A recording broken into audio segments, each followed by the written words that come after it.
트럼프의 발언이 화제에 올랐습니다. 그는 공개석상에서 이렇게 말했습니다. 한국은 돈을 너무 잘 벌고 있다. 이제는 더 내야 한다. 그리고 덧붙였습니다. 8월 1일부터 한국에도 예외는 없습니다. 그 순간 전 세계가 술렁였습니다. 방위비, 관세, 무역 장벽, 외교 압박. 한 나라를 향한 말 한마디가 세계 외교판을 뒤흔든 것입니다. 하지만 이상했습니다. 당사자인 한국은 그 어떤 입장도 내놓지 않았습니다. 분노도, 항의도, 협상도, 해명도 없었습니다. 도대체 왜 아무 말도 하지 않는 걸까? 그 침묵은 무지일까? 자신감일까? 전 세계가 조용히 주목하는 가운데 그 나라만이 아무 말도 하지 않았습니다. 그리고 한국의 생각을 듣기 위해 각국의 특파원들은 한국으로 향하고 있는데요. 도대체 우리나라는 왜 아무 말 없이 침묵을 유지하는 것일까요? 지금 바로 비디오를 재생해 보겠습니다. 그 전에 잠깐 1초 만에 누를 수 있는 좋아요 버튼을 꾹 눌러주시면 영상 제작에 아주 큰 힘이 됩니다. 안녕하세요. 저는 마크 슈나이더입니다. 영국 옵저버지 국제부 특파원으로 20년 넘게 일하고 있습니다. 제가 이 이야기를 시작하는 이유는 단순합니다. 지난 7월 트럼프 대통령이 한국을 향해 방위비 분담금과 관세 인상을 거론했을 때 한국 정부가 보인 침묵이 너무나 인상적이었기 때문입니다. 그 침묵 뒤에 숨겨진 진실을 여러분께 전하고 싶습니다. 2025년 7월 1일 오후 2시 30분 워싱턴 DC 헤리티지 재단본부에서 열린 미국 우선 안보 포럼이었습니다. 저는 기자석에 앉아 노트북을 열고 있었죠. 평소처럼 예측 가능한 발언들이 이어질 거라고 생각했습니다. 그런데 트럼프 대통령이 연단에 올라서며 분위기가 달라졌습니다. 여러분, 한국에 대해 말씀드리겠습니다. 트럼프가 마이크를 잡으며 말했습니다. 저는 반사적으로 키보드 위에 손을 올렸습니다. 한국은 정말 돈을 잘 벌고 있습니다. 너무 잘 벌고 있어요. 삼성, 현대, LG. 이런 회사들이 우리 시장에서 얼마나 많은 돈을 벌어가는지 아십니까? 회장 안이 조용해졌습니다. 참석자들도 긴장한 표정을 지었죠. 저는 빠르게 타이핑하기 시작했습니다. 그런데 우리가 한국에 주둔하는 미군 비용은 누가 부담하고 있습니까? 미국 납세자들입니다. 이제 한국도 그에 상응하는 대가를 치러야 합니다. 트럼프는 멈추지 않았습니다. 한국은 이제 부자 나라입니다. 더 이상 우리가 보호해줘야 할 가난한 나라가 아니에요. 방위비 분담금을 대폭 인상해야 하고 무역 불균형도 해결해야 합니다. 필요하다면 관세 부과도 고려할 것입니다. 저는 즉시 휴대폰을 꺼내 본사에 속보를 보냈습니다. 동시에 다른 기자들도 비슷한 움직임을 보였죠. 트럼프의 발언이 끝나자마자 질의응답이 시작됐습니다. 한 기자가 손을 들었습니다. 대통령님, 구체적으로 어느 정도 수준의 인상을 염두에 두고 계신가요? 현재보다 훨씬 많이 내야 합니다. 우리가 제공하는 안보 서비스의 진짜 가치를 생각해 보세요. 트럼프가 답했습니다. 그때 또 다른 기자가 질문했습니다. 한국과의 협상 일정은 어떻게 되나요? 우리는 이미 여러 채널을 통해 메시지를 전달했습니다. 이제 한국의 답변을 기다리고 있어요. 포럼이 끝나고 저는 즉시 본사에 전화를 걸었습니다. 편집장님, 큰 뉴스입니다. 트럼프가 한국에 대해 강경한 입장을 밝혔어요. 편집장은 흥미로워했습니다. 한국 정부 반응은 어때? 아직 확인 중입니다. 하지만 이건 단순한 협상 카드가 아닐 것 같습니다. 그날 저녁, 저는 워싱턴의 여러 정치권 인사들과 만났습니다. 공화당 상원의원 마이크 리는 저에게 이렇게 말했습니다. 마크, 솔직히 말하면 우리도 한국에 대해 새로운 접근이 필요하다고 생각해요. 중국 견제도 중요하지만 한국도 이제 경제적으로 충분히 성장했잖아요. 민주당 쪽도 비슷한 반응이었습니다. 하원 외교위원회 소속 낸시 펠로시의 측근은 한국의 경제 성장은 놀라운 수준이에요. 이제 더 많은 책임을 져야 할 때가 왔다고 봅니다라고 말했습니다. 저는 그날 밤 호텔로 돌아가 노트북을 켜고 기사를 작성했습니다. 하지만 뭔가 이상했습니다. 한국 정부나 청와대에서 어떤 반응도 나오지 않았거든요. 보통 이런 상황에서는 즉시 해명이나 입장 표명이 나오는데 말이죠. 다음 날 아침 저는 한국 대사관에 전화를 걸었습니다. 대사관 대변인실입니다. 안녕하세요. 영국 옵저버지 마크 슈나이더입니다. 어제 트럼프 대통령 발언에 대한 한국 정부 입장을 문의드리고 싶습니다. 현재 검토 중입니다. 공식 입장이 정해지면 연락드리겠습니다. 하지만 그 연락은 오지 않았습니다. 이상했습니다. 저는 20년 넘게 외교 분야를 취재해왔지만 이런 침묵은 처음이었습니다. 뭔가 다른 이유가 있다는 직감이 들었죠. 트럼프 발언 이후 하루가 지났지만 한국 정부는 여전히 침묵을 유지했습니다. 저는 이 상황이 점점 흥미로워졌습니다. 왜 한국은 아무 말도 하지 않는 걸까요? 저는 워싱턴의 여러 전문가들을 만나기 시작했습니다. 첫 번째로 찾아간 사람은 조지타운 대학의 빅터 차 교수였습니다. 한국학 전문가로 유명한 분이죠. 교수님, 한국의 이런 침묵을 어떻게 해석하시나요? 빅터 차 교수는 신중한 표정을 지었습니다. 마크, 한국은 전략적으로 매우 신중한 나라입니다. 감정적으로 반응하기보다는 모든 옵션을 검토한 후 움직이죠. 하지만 이번 침묵은 좀 다른 것 같습니다. 어떤 면에서 다르다는 건가요? 보통은 비공식적으로라도 입장을 전달하는데 이번엔 그런 움직임조차 없어요. 뭔가 준비하고 있다는 느낌입니다. 저는 펜타곤의 군사 전문가들도 만났습니다. 한 고위 관계자는 익명을 조건으로 이렇게 말했습니다. 한국군의 최근 움직임이 흥미롭습니다. 독자적인 방위 체계 구축에 상당한 투자를 하고 있어요. 우리도 주목하고 있습니다. 구체적으로 어떤 움직임인가요? 차세대 전투기 개발, 미사일 방어 체계, 우주 군사 기술. 과거와는 차원이 다른 수준입니다. 저는 일본 워싱턴 대사관도 찾았습니다. 일본 외무성 관계자는 더 직설적이었습니다. 한국이 자신감이 넘치는 것 같습니다. 하지만 현실을 모르는 거죠.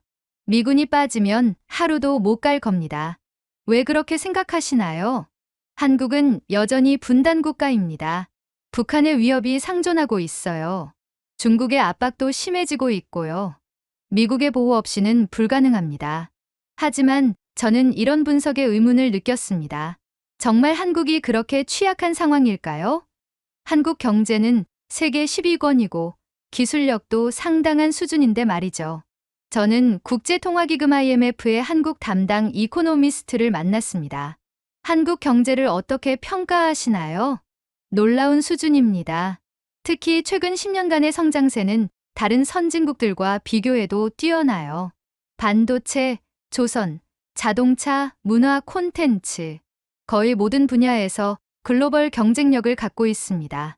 그런데 왜 일본이나 일부 미국 전문가들은 한국이 여전히 미국에 의존적이라고 보는 걸까요?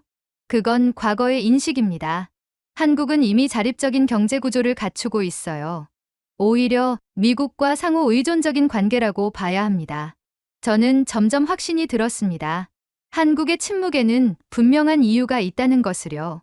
과거처럼 미국의 압박에 즉시 반응할 필요가 없다는 자신감일 수도 있고, 아니면 미국도 모르는 카드를 가지고 있을 수도 있다는 생각이 들었죠. 저는 워싱턴의 한 싱크탱크에서 열린 세미나에 참석했습니다. 주제는 변화하는 동아시아 안보 환경이었습니다. 여러 전문가들이 나와서 발표를 했는데 그중 한 명이 흥미로운 이야기를 했습니다. 한국은 조용히 자신만의 길을 걷고 있습니다. 미국과의 동맹은 유지하면서도 독자적인 안보 능력을 키우고 있어요. 이건 매우 지혜로운 전략입니다. 세미나가 끝나고 저는 그 전문가와 개별적으로 이야기를 나눴습니다. 한국이 어떤 독자적 능력을 키우고 있다는 건가요? 군사 기술뿐만 아니라 경제, 외교, 문화 전반에 걸쳐서입니다. 특히 중동, 동남아시아, 남미 국가들과의 관계를 보세요. 미국을 거치지 않고 직접 협력하고 있습니다. 저는 그날 밤 호텔에서 노트를 정리하며 결론을 내렸습니다. 한국의 침묵은 단순한 무대응이 아니라 전략적 계산의 결과라는 것을요. 이제 직접 한국에 가서 확인해 볼 시간이었습니다. 7월 3일 오후 3시 30분, 저는 워싱턴 덜레스 국제공항에서 서울행 비행기에 몸을 맡겼습니다.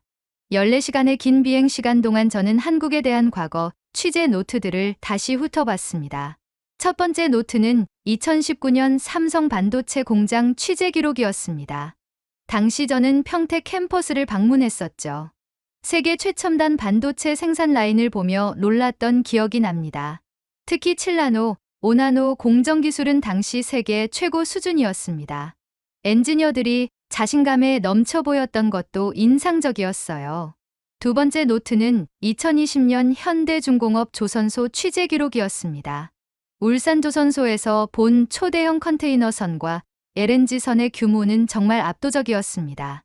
당시 현대중공업 관계자가 우리는 단순히 배를 만드는 게 아니라 바다를 움직이는 시스템을 만들고 있다고 말했던 것이 기억났습니다. 세 번째 노트는 2021년 K 콘텐츠 관련 취재였습니다.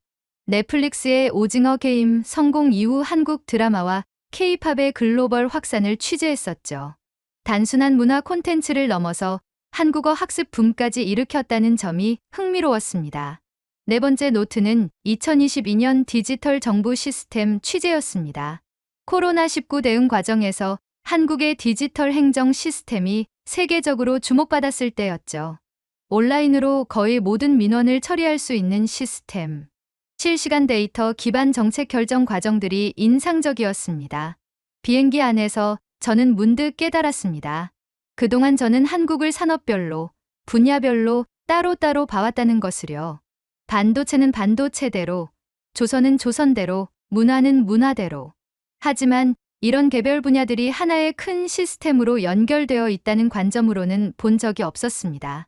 저는 노트북을 꺼내 새로운 관점으로 한국을 분석해보기 시작했습니다. 반도체 기술이 자동차, 가전, 통신, 국방 분야로 확산되고 있고, 조선 기술은 해양 플랜트, 에너지, 물류 시스템으로 발전하고 있었습니다. K 콘텐츠는 단순한 엔터테인먼트를 넘어서 한국어, 한국 문화, 한국 제품에 대한 관심으로 이어지고 있었죠. 이게 바로 한국의 진짜 모습이구나. 저는 속으로 중얼거렸습니다.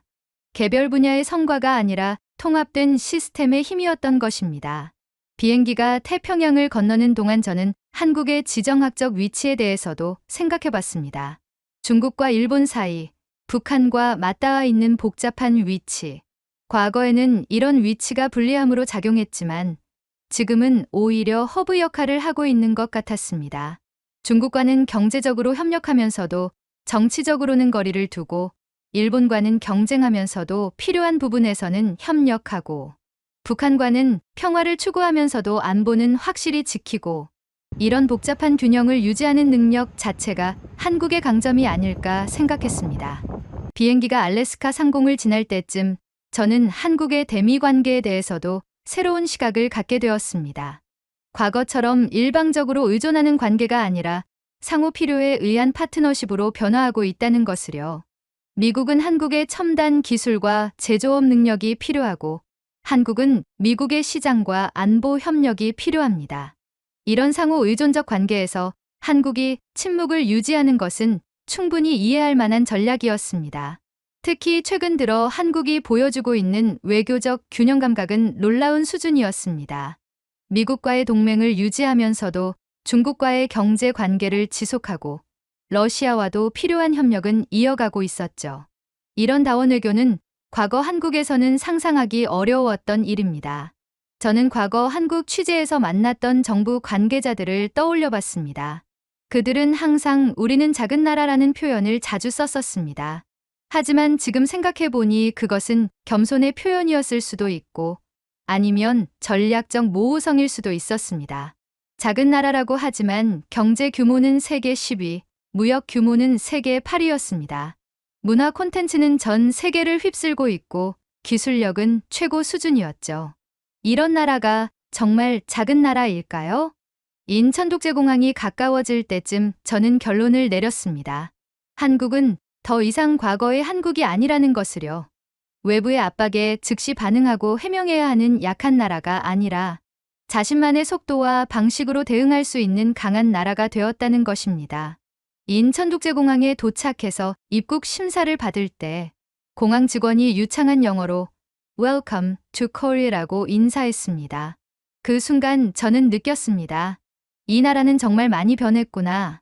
이제 무엇부터 확인해야 할지 계획을 세워야 할 때였습니다. 공항에서 나와 택시를 탔습니다. 기사님이 어디서 오셨어요? 라고 물었습니다. 워싱턴에서 왔습니다. 아, 미국이시군요. 요즘 트럼프가 우리나라에 대해 이것저것 말이 많던데 어떻게 생각하세요? 저는 잠시 망설였습니다. 그리고 솔직하게 답했습니다. 그래서 취재하러 왔습니다. 한국이 어떻게 변했는지 직접 보고 싶어서요. 기사님은 웃으며 말했습니다. 많이 변했죠. 우리도 이제 당당해졌어요. 7월 4일 오전 9시 저는 대전에 위치한 국방과학연구소 ADD를 방문했습니다. 사전에 약속을 잡기가 쉽지 않았지만 영국 언론사 신분으로 간신히 허가를 받을 수 있었습니다. 연구소 입구에서 저를 맞이한 것은 엄격한 보안 검색이었습니다. 신분증과 촬영 장비를 맡겨주세요. 보안 요원이 말했습니다. 저는 노트북과 휴대폰까지 임시 보관함에 맡기고 들어갔습니다. 안내를 맡은 김 박사는 30대 후반으로 보이는 젊은 연구원이었습니다. 마크 기자님, ADD에 오신 걸 환영합니다. 오늘은 대외 공개가 가능한 무기 체계들을 보여드릴 예정입니다. 첫 번째로 본 것은 K9 자주포였습니다. 거대한 포신이 하늘을 향해 치솟아 있는 모습이 위압적이었습니다. K9은 현재 세계에서 가장 성능이 우수한 자주포 중 하나입니다. 분당 6발의 연사 능력과 40km의 사거리를 자랑하죠. 김 박사의 설명을 들으며 저는 놀랐습니다. 단순히 성능만 뛰어난 게 아니라 완전히 다른 설계 철학을 가지고 있었거든요. 기존의 자주포들은 공격에만 집중했다면 K9은 생존성과 기동성을 동시에 고려했습니다. 빠르게 사격하고 빠르게 이동할 수 있어야 합니다. 왜 그런 설계를 하셨나요? 우리나라의 지형적 특성과 전략적 상황을 고려한 겁니다. 장기간 교전보다는 신속한 대응과 억제가 목표거든요. 두 번째로 본 것은 현무 미사일 시스템이었습니다. 발사대에 장착된 미사일을 보며 김 박사가 설명했습니다. 현무5는 사거리 800km의 탄도미사일입니다. 하지만 단순한 파괴 무기가 아닙니다. 어떤 의미인가요? 이 미사일의 진짜 가치는 억제력에 있습니다. 적이 우리를 공격하려는 생각 자체를 포기하게 만드는 것이죠. 저는 그 말을 듣고 깊이 생각해 봤습니다. 일반적인 무기 개발과는 완전히 다른 철학이었습니다. 공격을 위한 무기가 아니라 평화를 위한 무기라는 개념이었죠. 세 번째로 본 것은 KF-21 전투기 모델이었습니다. 실물은 아니었지만 1대1 스케일 모형만으로도 그 위용이 대단했습니다. KF-21은 4.5세대 전투기입니다. F-35보다는 한 세대 아래지만 우리나라 상황에는 최적화되어 있어요. 최적화라는 게 무슨 의미인가요? 비용 대비 효율성과 독자적 운용 능력입니다. F-35는 성능은 뛰어나지만 미국에 완전히 의존해야 하죠. 부품 공급, 소프트웨어 업데이트, 정비까지 모든 것을 미국이 통제합니다. 하지만 KF-21은 우리가 직접 통제할 수 있어요. 김 박사의 설명을 듣고 저는 한국 방산업의 진짜 목표를 이해할 수 있었습니다. 단순히 강한 무기를 만드는 게 아니라 자주적인 방위 체계를 구축하는 것이었습니다. 오후에는 한화시스템 본사를 방문했습니다. 여기서는 레이더와 전자전 장비들을 볼 수 있었습니다. 이재훈 부장이 안내를 맡았습니다. 저희가 개발한 AESA 레이더는 세계 최고 수준입니다. 탐지 거리와 정확도 면에서 미국이나 유럽 제품과 비교해도 뒤지지 않아요. 수출 실적은 어떤가요? 폴란드, 호주, 노르웨이 등 여러 나라에서 도입을 검토하고 있습니다. 특히 성능 대비 가격 경쟁력이 뛰어나다는 평가를 받고 있어요. 저는 한국 방산업체들과 이야기하면서 공통적으로 느낀 것이 있었습니다. 그들은 무기를 전쟁을 위한 도구가 아니라 평화를 지키는 도구로 생각하고 있었다는 점입니다. KAI 한국항공우주산업 사천 공장도 방문했습니다. 여기서는 수리온 헬기와 FA-50 경공격기를 볼 수 있었습니다. 박 상무가 설명했습니다. 수리온은 다목적 헬기입니다. 군사작전뿐만 아니라 재해구조, 의료 지원, 산불 진화 등 민간 목적으로도 활용할 수 있어요. 그런 다목적성을 염두에 두고 설계한 건가요? 네. 평시에는 국민을 위해 봉사하고 유사시에는 국가를 지키는 것. 이것이 우리가 추구하는 이중 목적입니다. LIG넥스1에서는 해상 감시 레이더와 함정 전투 체계를 봤습니다. 특히 인상적이었던 것은 차세대 함정 통합 전투 체계였습니다. 이 시스템은 단순히 적을 공격하는 것보다 상황을 정확히 파악하고 적절히 대응하는 데 중점을 두고 있습니다. 하루 종일 여러 방산업체를 돌아본 후 저는 확신하게 되었습니다. 한국의 방산업은 단순히 무기를 만드는 산업이 아니라 평화를 지키는 철학을 구현하는 산업이었습니다. 저녁에 호텔로 돌아와 노트를 정리하며 저는 생각했습니다. 이건 기술의 격차가 아니라 철학의 격차다. 미국이나 다른 군사 강국들이 힘을 통한 평화를 추구한다면 한국은 평화를 위한 힘을 추구하고 있었습니다. 이런 철학적 차이가 한국이 트럼프의 압박에 침묵으로 대응하는 이유 중 하나일 수도 있다는 생각이 들었습니다. 무력으로 대응하거나 감정적으로 반발하는 대신 자신들의 실력을 조용히 증명하고 있는 것일지도 모르겠습니다. 7월 5일 오전, 저는 경기도 평택에 위치한 삼성 반도체 캠퍼스를 재방문했습니다. 6년 전 처음 왔을 때와는 규모가 완전히 달랐습니다. 거대한 공장 건물들이 지평선까지 이어져 있었고, 24시간 돌아가는 생산 라인에서 뿜어져 나오는 수증기가 하늘을 덮고 있었습니다. 삼성전자 DS 부문의 정 전무가 저를 안내했습니다. 2019년에 오셨을 때와 비교하면 어떠신가요? 규모가 엄청나게 커졌네요. 이게 다 반도체 공장인가요? 네. 현재 세계에서 가장 큰 반도체 생산 단지입니다. 3나노, 2나노 공정까지 양산하고 있어요. 전 세계 첨단 반도체의 70% 이상이 여기서 생산됩니다. 클린룸에 들어가기 위해 특수 방진복을 입었습니다. 내부는 마치 우주 정거장 같았습니다. 수백 대의 첨단 장비들이 완전 자동화된 시스템으로 운영되고 있었죠. 이 장비들은 모두 어디서 만든 건가요? 초기에는 네덜란드 ASML, 일본 도쿄일렉트론 등에서 들여왔지만 이제는 상당 부분을 국산화했습니다. 특히 핵심 공정 장비는 우리가 직접 개발한 것들이에요. 정 전무는 저를 한 모니터 앞으로 데려갔습니다. 실시간으로 전 세계 반도체 수요와 공급 현황이 표시되고 있었습니다. 여기 보시면 현재 전 세계에서 우리 반도체를 기다리고 있는 업체들의 리스트가 나와요. 애플, 엔비디아, 구글, 마이크로소프트. 모두 우리 제품 없이는 사업을 할 수 없습니다. 그렇다면 한국이 반도체 공급을 중단하면 글로벌 IT 산업이 마비됩니다. 스마트폰, 컴퓨터, 데이터 센터, AI 시스템. 모든 것이 멈춰요. 저는 그제야 한국 반도체 산업의 진짜 위력을 이해했습니다. 단순히 돈을 많이 버는 산업이 아니라 전 세계 디지털 문명의 심장부였던 것입니다. 오후에는 울산 현대중공업 조선소를 방문했습니다. 6년 전과 마찬가지로 그 규모는 압도적이었습니다. 하지만 이번에는 단순한 조선소가 아니라 첨단 해양 기술의 집합체라는 느낌이 더 강했습니다. 현대중공업 조선사업부의 김상무가 안내를 맡았습니다. 지금 저기 보이는 배가 세계 최대 컨테이너선입니다. 24,000TE 유급이에요. 축구장 4개를 이어놓은 크기죠. 단순히 크기만 큰 게 아니라 기술적으로도 특별한가요?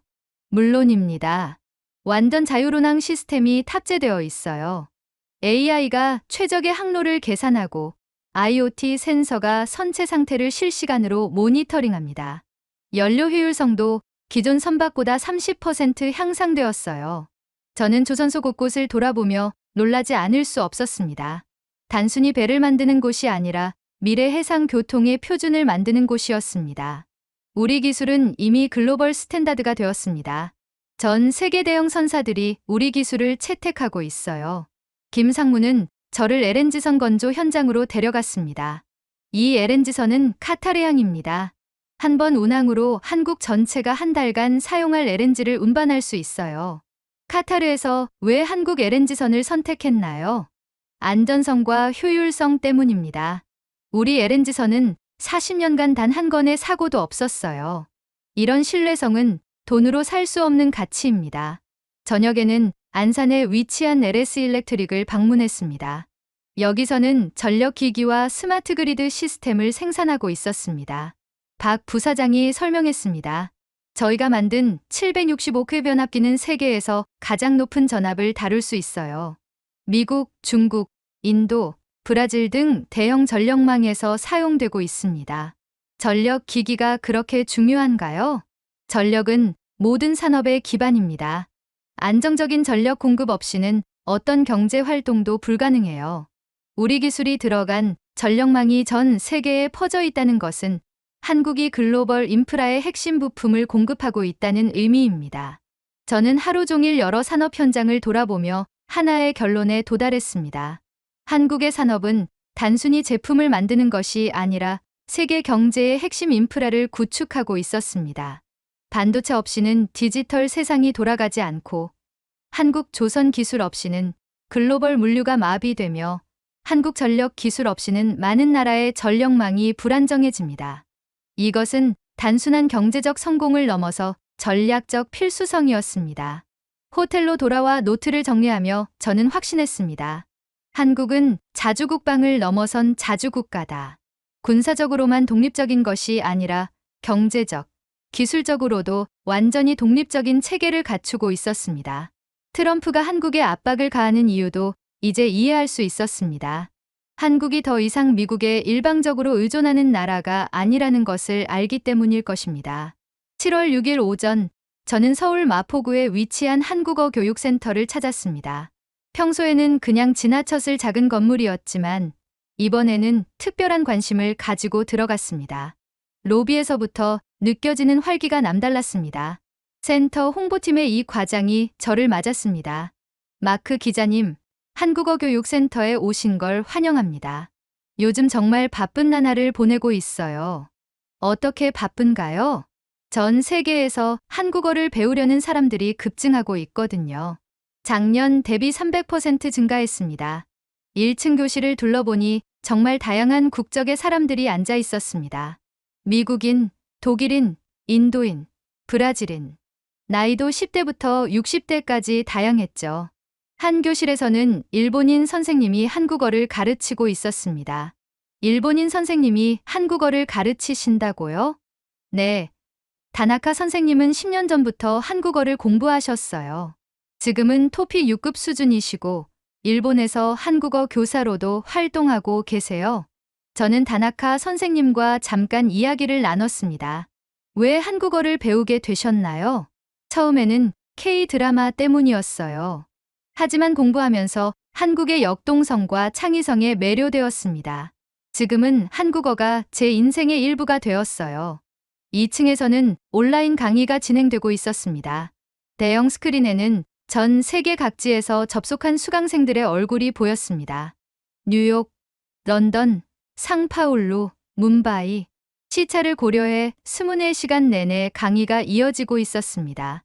온라인 수강생은 얼마나 되나요? 현재 50만 명 정도입니다. 매주 1만 명씩 늘고 있어요. 오후에는 EBS 교육방송을 방문했습니다.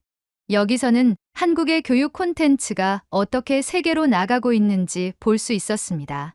EBS 국제사업팀의 김 팀장이 설명했습니다. 저희 교육 프로그램이 현재 40개국에 수출되고 있습니다. 특히 수학, 과학 분야에서는 세계 최고 수준이라는 평가를 받고 있어요. 구체적으로 어떤 나라들인가요? 중동의 UAE, 사우디아라비아, 동남아시아의 베트남, 인도네시아, 남미의 페루, 콜롬비아 등입니다. 각 나라 교육부에서 직접 도입을 요청해 왔어요. 김 팀장은 저를 스튜디오로 안내했습니다. 수학 강의를 촬영하고 있었는데 선생님이 설명하는 내용이 동시에 여러 언어로 자막 처리되고 있었습니다. 이 강의는 실시간으로 15개 언어로 번역됩니다. AI 번역 기술과 전문 번역사가 협업하는 시스템이에요. 저는 한국 교육 시스템의 글로벌화에 놀랐습니다. 단순히 콘텐츠를 수출하는 것이 아니라 한국식 교육 철학을 전파하고 있었던 것입니다. 저녁에는 강남구 보건소를 방문했습니다. 여기서는 한국의 의료 시스템이 어떻게 디지털화되었는지 볼 수 있었습니다. 보건소장인 박 의사가 설명했습니다. 저희 시스템은 예방 중심의 맞춤형 건강관리입니다. 각 개인의 건강 데이터를 AI가 분석해서 최적의 건강관리 방안을 제시해요. 개인정보 보호는 어떻게 하나요? 완전 익명화 처리와 블록체인 기술로 보안을 유지합니다. 개인의 프라이버시는 철저히 보호하면서도 공공의료 서비스는 최적화하는 시스템이에요.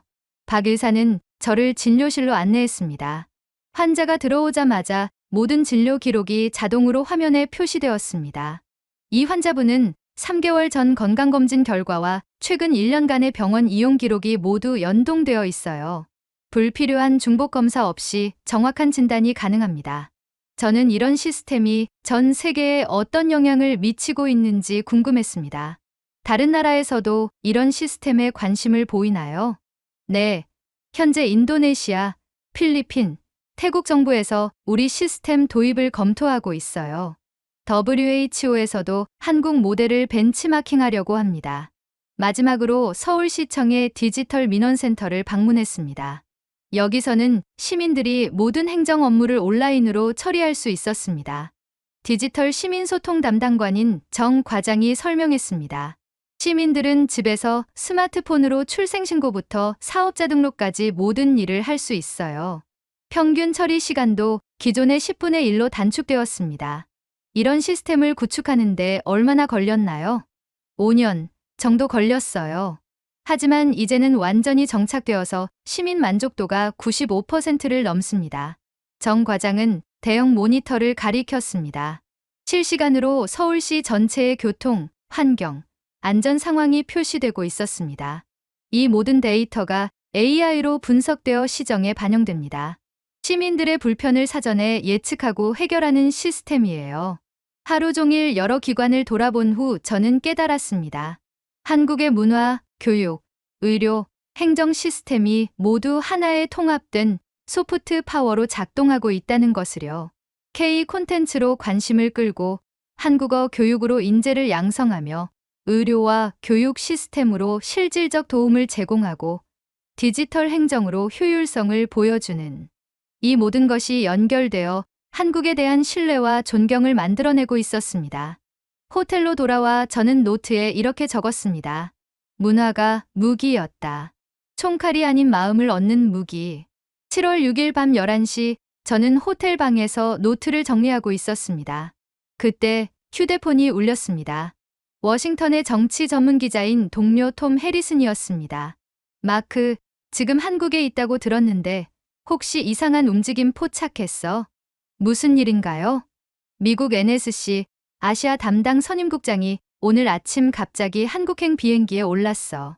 공식 일정은 없는데 말이야. 저는 즉시 긴장했습니다. 트럼프 발언 이후 첫 번째 고위급 접촉일 가능성이 높았습니다. 다른 정보는 없나요? 무역대표부 부대표와 국방부 아시아 담당 부차관보도 함께 움직인다는 얘기가 있어. 비공식 협상단인 것 같아. 7월 7일 오전 8시 저는 용산구 한 고급 호텔 로비에서 대기하고 있었습니다. 외교가에서 얻은 정보로는 미국 측 인사들이 이 호텔에서 머물 예정이었습니다. 오전 10시쯤 검은색 외교 차량 3대가 호텔 앞에 도착했습니다. 차에서 내린 사람들의 얼굴을 보니 톰의 정보가 맞았습니다. NSC의 제임스 킴벌 선임국장, USTR의 사라 데이비스 부대표, 국방부의 마이클 로버츠 부차관보였습니다. 모두 동아시아 정책의 핵심 인물들이었죠. 저는 조심스럽게 접근해서 제임스 킴벌 선임국장에게 인사를 건넸습니다. 선임국장님, 영국 옵저버진 마크 슈나이더입니다. 간단한 코멘트 부탁드립니다. 킴벌 선임국장은 잠시 망설이더니 답했습니다. 우리는 한미 관계의 미래에 대해 논의하러 왔습니다. 건설적인 대화를 기대합니다. 트럼프 대통령의 최근 발언과 관련이 있나요? 모든 현안에 대해 열린 마음으로 논의할 것입니다. 오후 2시 미국 측 인사들은 한국 외교부로 향했습니다. 저는 외교부 청사 앞에서 대기했지만 회의 내용은 철저히 비공개로 진행되었습니다. 다만 회의가 예상보다 길어지고 있다는 것은 확인할 수 있었습니다. 저녁 7시가 되어서야 미국 측 인사들이 외교부 청사에서 나왔습니다. 표정이 밝지 않았습니다. 저는 다시 한번 접근해 봤습니다. 회의는 어떠셨나요? 사라 데이비스 부대표가 짧게 답했습니다. 한국 측의 입장을 들었습니다. 추가 논의가 필요한 상황입니다. 한국 정부가 어떤 입장을 밝혔나요? 그건 공식 발표를 기다려주세요. 하지만 그 공식 발표는 나오지 않았습니다. 한국 외교부는 양국 간 현안에 대해 의견을 교환했다는 간단한 브리핑만 했을 뿐이었습니다. 저는 외교가의 한 소식통을 통해 회의 분위기를 파악할 수 있었습니다. 익명을 조건으로 한 그의 증언은 흥미로웠습니다. 미국 측은 방위비 분담금 인상과 관세 문제에 대한 한국의 명확한 답변을 요구했어요. 하지만 한국 측은 감정적 대응 대신 차분하게 데이터와 자료로만 답변했습니다. 어떤 데이터였나요? 한국이 미국에 제공하는 경제적, 전략적 가치에 대한 구체적인 수치들이었어요. 반도체, 조선, 방산 등 각 분야별로 미국이 한국에 얼마나 의존하고 있는지를 보여주는 자료들이었죠. 미국 측 반응은 어땠나요? 당황했다는 표현이 맞을 것 같아요. 예상했던 것보다 훨씬 체계적이고 구체적인 자료였거든요. 저는 그 소식통으로부터 더 자세한 내용을 들을 수 있었습니다. 한국 측은 특히 한국의 방산 기술이 미국 동맹국들에게 미치는 영향에 대해 상세히 설명했어요. 폴란드, 호주, 노르웨이 등이 한국 무기를 도입하는 것이 미국의 동맹 체계에 어떤 도움이 되는지를 논리적으로 제시했습니다. 그리고 미국이 한국을 압박할 경우 이런 협력 관계가 어떻게 변할 수 있는지도 은근히 시사했어요. 직접적인 위협은 아니었지만 충분히 메시지는 전달되었죠. 7월 7일 밤 10시 미국 협상단은 예정보다 하루 일찍 워싱턴으로 돌아갔습니다. 공항에서 만난 제임스 킴벌 선임국장의 표정은 복잡해 보였습니다. 선임국장님, 이번 방문 성과는 어떻게 평가하시나요? 한국은 우리가 생각했던 것과 다른 나라였습니다. 어떤 의미인가요? 킴벌 선임국장은 잠시 망설이더니 말했습니다. 그들은 감정적으로 반응하지 않았어요. 대신 모든 것을 데이터와 논리로 설명했습니다. 마치 우리를 가르치려는 것 같았어요. 공항 출발 라운지에서 우연히 만난 사라 데이비스 부대표는 더 솔직했습니다. 솔직히 말해서 우리가 협상할 여지가 많지 않다는 걸 깨달았어요. 한국은 이미 모든 것을 준비하고 있었습니다. 모든 것이라는 게 미국 없이도 충분히 잘해나갈 수 있는 시스템 말이에요. 우리가 압박하면 그들도 다른 선택지가 있다는 걸 보여줬어요. 저는 그날 밤 호텔에서 이 상황을 정리해봤습니다. 미국이 한국에 압박을 가하려고 했지만 오히려 한국의 실력과 준비된 자세를 확인하고 돌아간 것 같았습니다. 한국은 여전히 공개적으로 아무 말도 하지 않았습니다. 하지만 비공식 협상에서는 자신들의 입장을 명확히 전달했습니다. 그리고 그 입장은 미국 측을 충분히 놀라게 할 만한 내용이었던 것 같습니다. 저는 노트에 이렇게 적었습니다. 이 나라는 말은 없어도 끝까지 준비되어 있다. 7월 8일 오전, 저는 지난 몇 달간의 국제 정세를 다시 돌아보고 있었습니다. 특히 6월에 일어난 한 사건이 현재 상황과 밀접한 연관이 있다는 생각이 들었기 때문입니다. 6월 22일, 미국이 이란의 지하 핵시설을 벙커버스터 미사일로 정밀 타격한 사건이었습니다. 당시 전 세계는 미국의 압도적인 군사력에 주목했지만 저는 그 이후의 변화에 더 관심이 있었습니다. 저는 서울의 한 국제관계 연구소를 방문해 이 문제에 대해 전문가들의 의견을 들어봤습니다. 이 연구소의 김 박사는 중동 정세 전문가였습니다. 미국의 이란 타격 이후 중동 국가들의 반응이 흥미로웠어요. 표면적으로는 미국을 지지했지만 실제로는 다른 움직임을 보였습니다. 어떤 움직임이었나요? 대안적 방위 체계에 대한 관심이 급증했어요. 미국에만 의존하지 않는 독자적인 방어 능력을 원하게 된 거죠. 김 박사는 저에게 흥미로운 자료를 보여줬습니다. 6월 이후 한국 방산업체들에 대한 중동 국가들의 문의가 급격히 증가했다는 데이터였습니다. 특히 현무5 미사일에 대한 관심이 폭발적이었어요. 벙커버스터와 비슷한 성능을 가지면서도 미국의 통제를 받지 않는 무기 체계니까요. 저는 이 정보를 확인하기 위해 국방과학연구소의 관계자를 다시 만났습니다. 어제 만났던 김 박사였습니다. 최근 현무5에 대한 해외 관심이 높아졌다고 들었는데요. 김 박사는 신중한 표정을 지었습니다. 공개할 수 있는 범위에서 말씀드리면 확실히 문의가 많이 들어오고 있어요. 특히 중동과 동남아시아 지역에서요. 구체적으로 어떤 나라들인가요? 요르단, UAE, 이집트, 인도네시아 등이 공식적으로 기술 협력을 타진해 왔어요. 사우디아라비아도 비공식적으로 관심을 표명했고요. 저는 이런 관심의 배경을 더 자세히 알고 싶었습니다. 왜 갑자기 한국 미사일에 관심을 갖게 된 걸까요? 성능도 성능이지만 가장 큰 이유는 자주성이에요. 미국 무기는 성능이 뛰어나지만 미국의 허가 없이는 사용할 수 없거든요.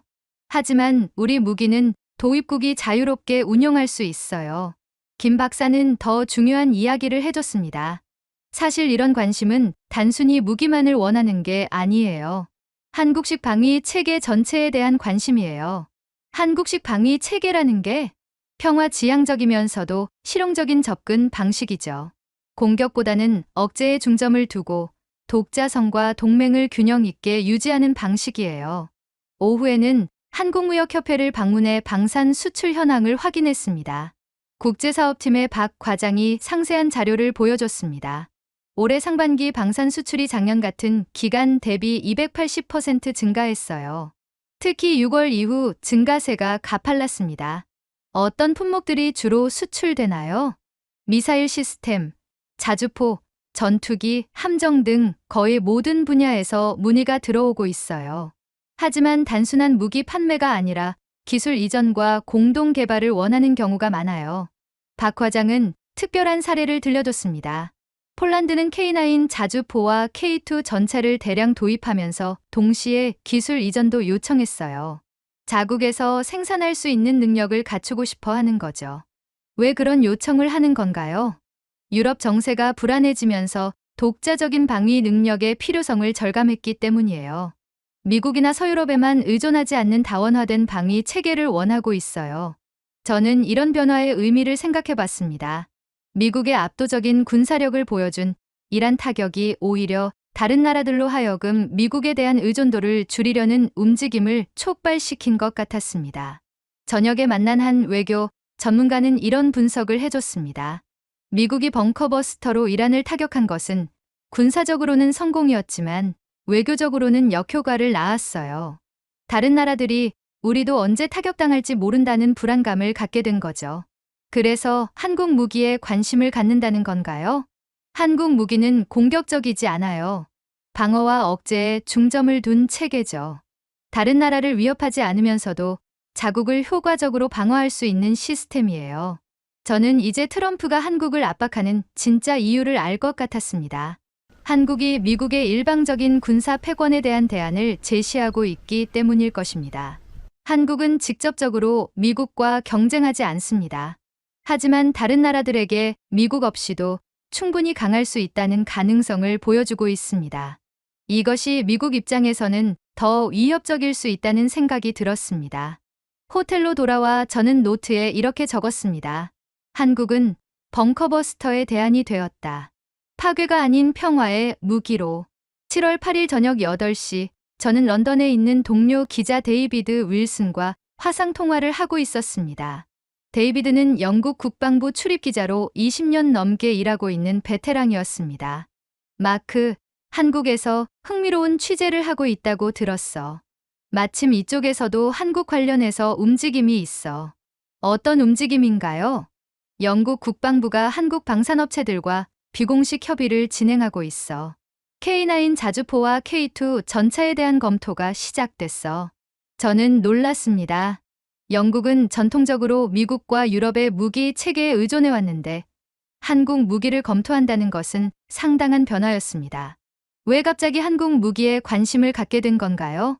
우크라이나 전쟁의 영향이 커. 기존 서방 무기들의 생산 능력이 한계를 드러냈거든. 반면 한국은 빠른 시간 내에 대량 생산이 가능해. 게다가 성능도 뛰어나고. 데이비드는 더 구체적인 정보를 알려줬습니다. 국방부 관계자 말로는 한국 무기의 가성비가 압도적이래. 같은 성능의 미국이나 독일 무기보다 30에서 40% 저렴하면서도 품질은 동등하거나 더 좋다는 평가야. 저는 이런 변화가 다른 유럽 국가들에서도 일어나고 있는지 궁금했습니다. 다른 유럽 국가들은 어때요? 독일이 가장 적극적이야. 폴란드의 성공 사례를 보고 자국군 현대화에 한국 무기를 고려하고 있어. 프랑스도 비슷한 움직임을 보이고 있고, 저는 즉시 베를린에 있는 독일 특파원 친구에게 연락했습니다. 한스 뮬러는 독일 정치 전문 기자였습니다. 한스, 독일에서 한국 무기에 대한 관심이 높아지고 있다고 들었는데요. 맞아. 연방국방부가 한국 방산업체들과 접촉하고 있어. 특히 차세대 전투기와 미사일 방어 시스템에 관심이 많아. 왜 갑자기 한국에 관심을 갖게 된 거죠?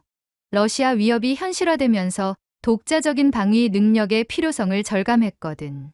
미국에만 의존하기에는 불안하고 유럽 내 방산업체들은 생산 능력이 부족해. 한국이 가장 현실적인 대안이야. 한스는 흥미로운 정보를 더 알려줬습니다. 독일 정부가 한국과 전략적 파트너십을 논의하고 있어. 무기뿐만 아니라 에너지, 첨단 기술 분야에서도 협력을 확대하려고 해. 에너지 분야에서는 어떤 협력인가요? 수소 에너지와 스마트, 그리드 기술이야. 한국의 기술력이 세계 최고 수준이거든. 독일의 탄소 중립 목표 달성에 한국의 도움이 필요해. 저는 파리에 있는 프랑스 특파원에게도 연락했습니다. 피에르 듀랑은 프랑스 국방 전문 기자였습니다. 피에르, 프랑스에서도 한국과의 협력이 논의되고 있나요? 응. 마크롱 정부가 한국과의 전략적 동반자 관계 강화를 추진하고 있어. 특히 인도 태평양 전략에서 한국의 역할을 중시하고 있지. 구체적으로 어떤 협력인가요? 해군 협력이 핵심이야. 한국의 차세대, 구축함과 잠수함 기술에 관심이 많아. 프랑스 해군이 인도 태평양에서 작전하려면 한국과의 협력이 필수적이거든. 피에르는 더 중요한 정보를 알려줬습니다. 사실 유럽연합 차원에서도 한국과의 관계 강화를 논의하고 있어. 중국 견제와 미국 의존도 감소라는 두 가지 목표를 동시에 달성할 수 있는 파트너로 보고 있어. 저는 이런 유럽의 변화가 미국에게 어떤 의미인지 생각해 봤습니다. 미국의 전통적인 동맹국들이 한국과의 협력을 강화한다는 것은 미국의 영향력 감소를 의미할 수도 있었습니다. 런던의 데이비드와 다시 통화했습니다. 데이비드, 이런 변화를 미국은 어떻게 보고 있나요? 복잡한 심경이지. 한편으로는 동맹국들이 방위력을 강화하는 것을 환영하지만 다른 한편으로는 미국 방산업체들의 시장 점유율이 줄어드는 것을 우려하고 있어. 영국 정부의 공식 입장은 표면적으로는 다원화된 방위 협력을 추구한다고 해. 하지만 실제로는 미국 일변도에서 벗어나려는 의도가 있어. 브렉시트 이후 독자적인 길을 모색하고 있거든. 저는 이제 트럼프가 한국을 압박하는 진짜 이유를 완전히 이해할 수 있었습니다. 한국이 미국의 전통적인 동맹 체계에 균열을 만들고 있기 때문이었습니다. 한국은 직접적으로 미국과 대립하지 않으면서도 미국의 동맹국들에게 새로운 선택지를 제공하고 있었습니다. 이것은 미국의 패권에 대한 가장 효과적인 도전이 될 수 있었습니다. 저는 호텔방에서 전 세계 지도를 펼쳐놓고 생각해 봤습니다. 한국을 중심으로 새로운 협력 네트워크가 형성되고 있었습니다. 중동의 요르단, UAE, 동남아의 인도네시아, 유럽의 폴란드, 독일, 영국, 프랑스. 이들 나라의 공통점은 미국과의 동맹은 유지하면서도 독자적인 능력을 키우고 싶어 한다는 것이었습니다. 그리고 한국이 바로 그런 욕구를 충족시켜 줄 수 있는 파트너였습니다. 저는 노트에 이렇게 적었습니다. 트럼프가 견제한 건 무기가 아니라 말하지 않는 강한 나라였다. 7월 8일 밤 11시 30분. 저는 인천국제공항에서 워싱턴행 비행기를 기다리고 있었습니다. 3박 4일간의 한국 취재를 마치고 돌아가는 길이었습니다. 출발 라운지에서 노트북을 꺼내 이번 취재의 핵심 내용들을 정리해봤습니다. 한국은 정말 변했습니다. 더 이상 미국의 보호를 받아야 하는 약한 나라가 아니라 스스로 서서 세계와 당당하게 협력할 수 있는 강한 나라가 되어 있었습니다. 그리고 그 변화를 굳이 큰 소리로 알리지 않고 조용히 실력으로 증명하고 있었죠. 비행기가 이륙하고 한참 후 저는 기내 와이파이로 미국 뉴스를 확인했습니다. 트럼프 대통령이 또다시 한국에 대해 언급하고 있었습니다. CNN 라이브 방송이었습니다. 한국은 우리가 제공하는 안보 서비스에 대해 공정한 대가를 치러야 합니다. 이들은 우리 덕분에 부자가 되었으면서도 감사할 줄 모릅니다. 트럼프의 발언을 듣고 있던 기자가 질문했습니다. 대통령님, 한국 정부는 아직 공식 반응을 보이지 않고 있는데요. 그들의 침묵이 답입니다. 우리 요구가 정당하다는 걸 인정하는 거예요. 저는 고개를 저었습니다. 트럼프는 한국의 침묵을 완전히 잘못 해석하고 있었습니다. 한국의 침묵은 굴복이 아니라 자신감의 표현이었는데 말이죠. 기내에서 만난 한 미국인 승객과 우연히 대화를 나누게 되었습니다. 60대 초반으로 보이는 이분은 시카고에서 제조업을 하는 사업가였습니다. 한국에 사업차 다녀오셨나요? 제가 물었습니다.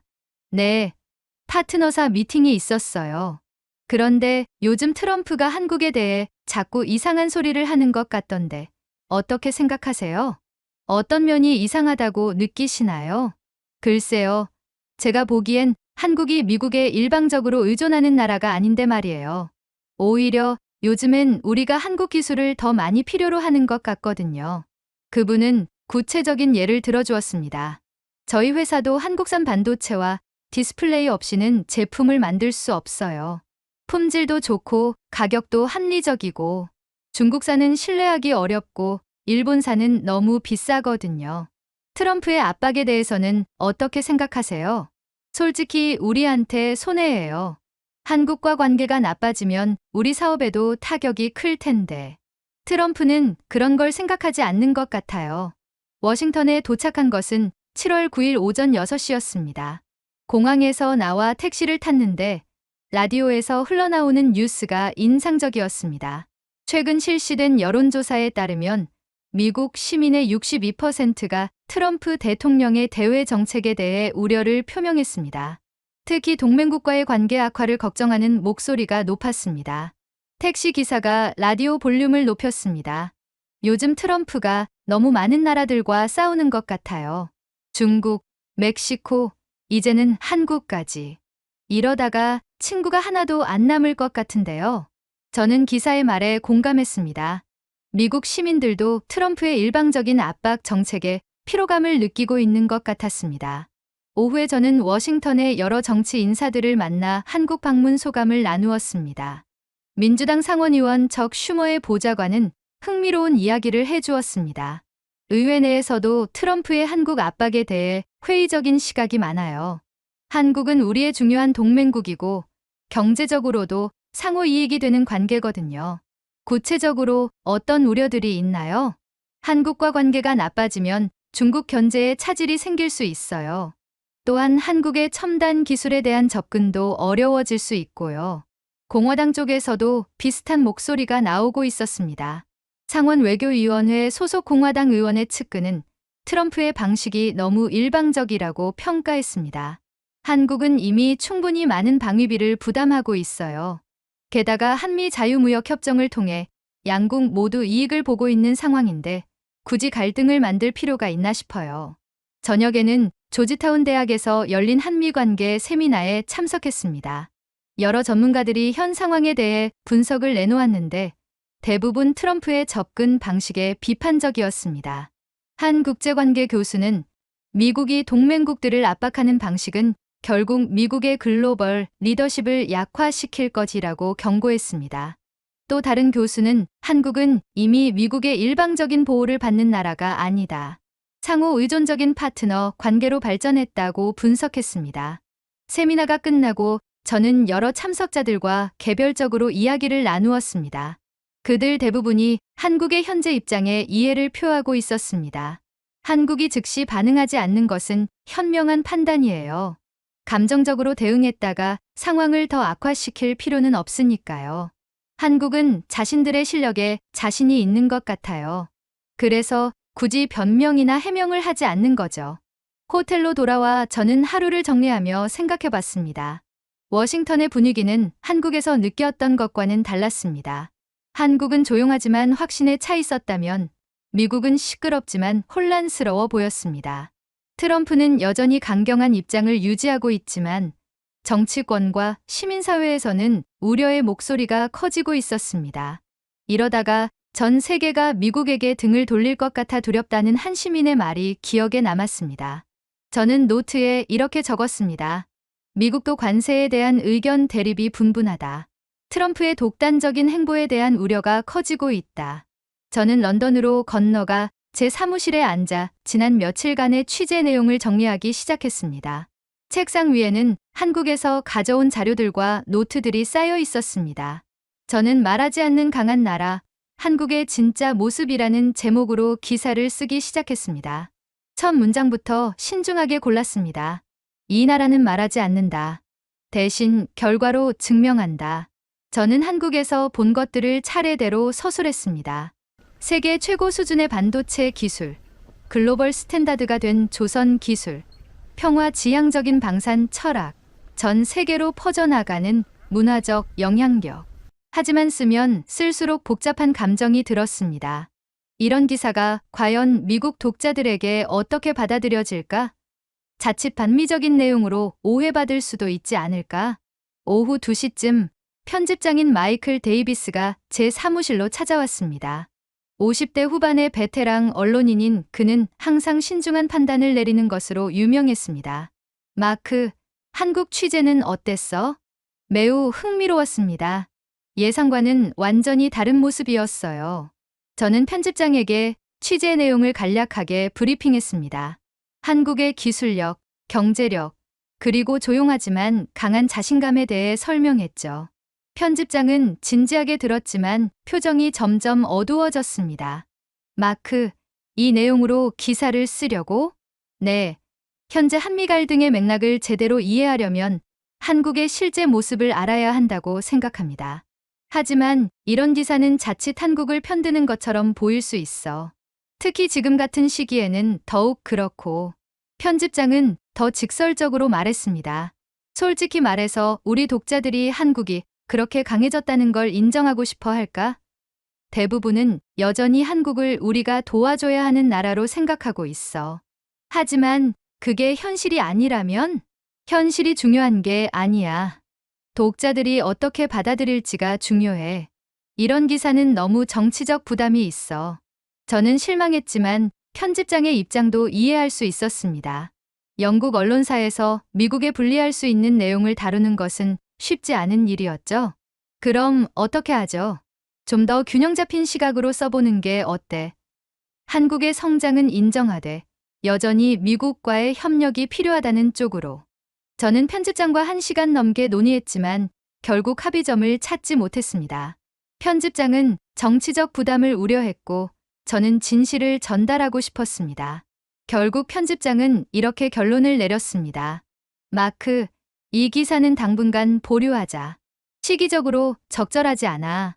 저는 사무실로 돌아와 깊이 생각해 봤습니다.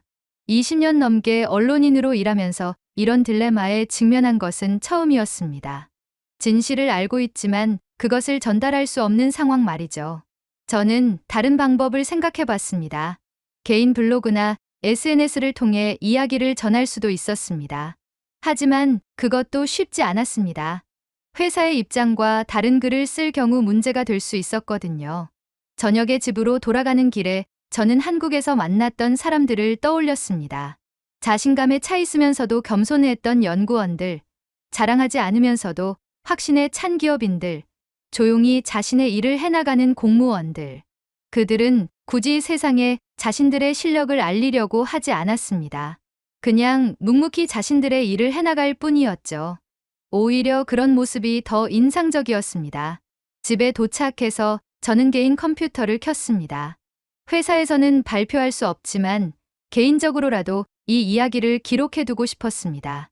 저는 개인 블로그에 짧은 글을 올렸습니다. 회사 규정에 어긋나지 않는 선에서 한국에서 느낀 소감을 솔직하게 적었습니다. 최근 한국을 방문하면서 많은 것을 배웠다. 이 나라는 우리가 생각하는 것보다 훨씬 성숙하고 강해져 있었다. 하지만 그들은 그것을 자랑하지 않는다. 오히려 더욱 겸손하게 자신들의 길을 걸어가고 있다.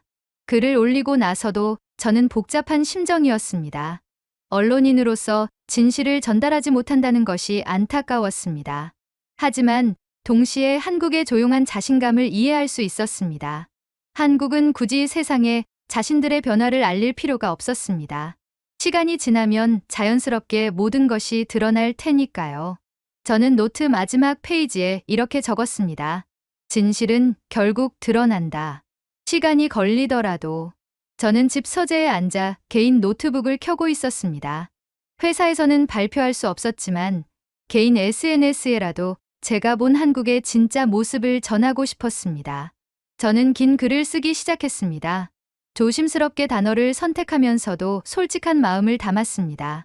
지난 며칠간 한국을 취재하면서 놀라운 것을 발견했다. 이 나라는 우리가 알고 있던 한국과 완전히 달랐다. 더 이상 보호받아야 할 약한 나라가 아니라 스스로 서서 세계를 이끌어갈 수 있는 강한 나라가 되어 있었다. 저는 한국에서 본 것들을 하나씩 써내려갔습니다. 세계 최고 수준의 기술력, 평화를 지향하는 방위 철학, 전 세계로 퍼져나가는 문화적 영향력. 하지만 가장 인상적이었던 것은 그들의 태도였다. 자신들의 성취를 자랑하지 않았다. 오히려 더욱 겸손하게 자신들의 일에 집중하고 있었다. 힘으로 보여주지 않고 묵묵히 자신들을 보완하고 발전시키며 침묵으로 증명하고 있었다. 저는 잠시 멈춰서 창밖을 바라봤습니다. 런던의 야경이 반짝이고 있었지만 제 마음속에는 한국의 조용한 자신감이 더 강렬하게 남아 있었습니다. 트럼프 대통령이 한국에 압박을 가하고 있지만 한국은 감정적으로 반응하지 않는다. 대신 자신들의 실력으로 조용히 답하고 있다. 이런 성숙함이야말로 진짜 강함이 아닐까? 저는 글의 마지막 부분을 신중하게 썼습니다. 한국은 세계의 표본이 될 것이다. 힘으로 다른 나라를 압박하는 것이 아니라 자신의 실력으로 존경받는 나라. 말로 자신을 내세우는 것이 아니라 행동으로 인정받는 나라. 이것이 바로 21세기가 원하는 리더십이다. 글을 다 쓰고 나서 저는 잠시 망설였습니다. 이런 글이 회사에 문제가 될 수도 있었고 미국 내에서 비판을 받을 수도 있었습니다. 하지만 20년 넘게 언론인으로 일하면서 느낀 가장 강렬한 감동을 숨길 수는 없었습니다. 저는 게시 버튼을 눌렀습니다. 놀랍게도 반응은 즉시 나타났습니다. 몇 분 만에 댓글들이 달리기 시작했습니다. 정말 인상적인 관점이네요. 한국을 다시 보게 됩니다. 저도 최근 한국 기업과 일하면서 비슷한 느낌을 받았어요. 정말 프로페셔널하고 신뢰할 수 있더라고요. K-드라마 팬으로서 한국의 이런 모습이 자랑스럽습니다.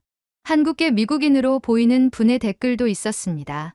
부모님이 한국에서 오셨는데 어릴 때는 한국이 가난한 나라라고 생각했어요. 하지만 지금은 정말 자랑스럽습니다. 고요한 강함이란 표현이 딱 맞는 것 같아요. 유럽에서 온 댓글들도 흥미로웠습니다. 독일에서 한국 기업과 협력하고 있는데 정말 체계적이고 효율적이에요. 미국 회사들보다 오히려 더 믿음직해요. 프랑스에서도 한국 문화가 인기예요. 단순히 재미있어서가 아니라 뭔가 깊이가 있어서 끌리는 것 같아요. 하지만 모든 반응이 긍정적인 것은 아니었습니다. 일부 미국인들의 비판적인 댓글도 있었습니다. 한국을 너무 미화하는 것 아닌가요?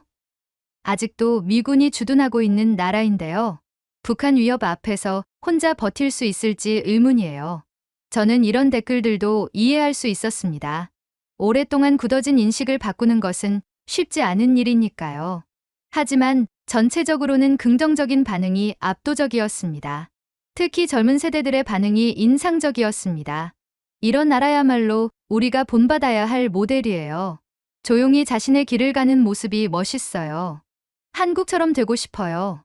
글을 올린 지 2시간 만에 좋아요가 500개, 공유가 200개를 넘었습니다. 생각보다 많은 사람들이 한국의 변화에 관심을 갖고 있다는 것을 알 수 있었습니다. 반응은 계속 이어졌습니다. 좋아요 2000개, 공유 800개, 댓글 400개. 제가 쓴 글 중에서 가장 많은 반응을 얻은 글이었습니다. 댓글 중에서 가장 인상적이었던 것은 한 젊은 미국인의 글이었습니다. 한국은 정말 21세기형 국가의 모델인 것 같아요. 힘으로 다른 나라를 굴복시키는 것이 아니라 실력으로 존경받는 나라. 이런 나라가 진짜 강한 나라 아닐까요? 저는 그 댓글을 보며 미소 지었습니다. 제가 한국에서 느꼈던 바로 그 감정을 다른 사람도 느끼고 있다는 것이 기뻤습니다. 무엇보다 중요한 것은 많은 사람들이 한국에 대해 새로운 시각을 갖게 되었다는 점이었습니다. 한국은 더 이상 도움을 받아야 하는 나라가 아니라 배워야 할 나라로 인식되기 시작했습니다. 저는 마지막으로 노트에 이렇게 적었습니다. 한국은 말하지 않는 강한 나라였다. 그들은 세계에 소리 높여 자신들의 성취를 알리지 않았다. 대신 묵묵히 자신들의 일에 집중하며 조용한 혁신을 이어갔다. 그리고 그 결과는 세계가 저절로 인정하게 만들었다. 이것이야말로 진정한 리더십이 아닐까? 21세기는 이런 나라들의 시대가 될 것이다. 오늘의 이야기는 여기까지입니다. 여러분은 어떻게 느끼셨나요? 여러분의 생각과 마음속 울림을 댓글로 남겨 감동 비디오의 마지막을 장식해주세요. 여러분의 댓글 하나하나가 영상을 제작하는데 큰 힘이 됩니다. 그리고 오늘의 사연이 따뜻하게 다가오셨다면 구독과 좋아요도 잊지 말아주세요. 다음엔 더 깊은 감동과 더 진한 이야기로 찾아뵙겠습니다. 함께해 주셔서 진심으로 감사합니다.